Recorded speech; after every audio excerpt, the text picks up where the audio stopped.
Oh my goodness. Oh my goodness. I'm scared.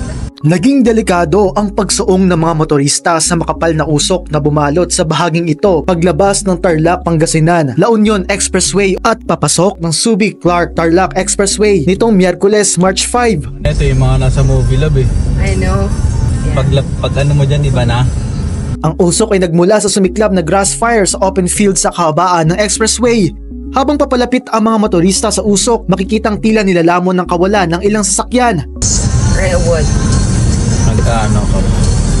Oh my goodness. Oh my goodness. I'm scared. Hold on guys. I'm scared, love. Okay. Woo!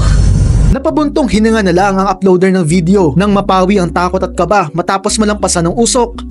Ano nga ba ang dapat gawin sa ganitong sitwasyon? Makinig sa abiso ng mga otoridad kung ligtas pa bang ituloy ang pagmamaneho. Panatilihing nakasara ang mga bintana at pinto upang hindi malanghap ang usok. Maging mahinahon at alisto. Bagalan ang pagpapatakbo ng sasakyan habang nakabukas ang headlights para maging visible pa rin sa ibang motorista. Ngayong muli na namang nakararanas ng mataas na heat index ang malaking bahagi ng bansa, madalas ang pagsiklab ng wildfire at grass fire. Kaya para sa mga motorista, mahalagang maging maalam sa mga dapat gawin sa mga ganitong sitwasyon. Para sa iba pang content, sundan ang social media pages ng News 5.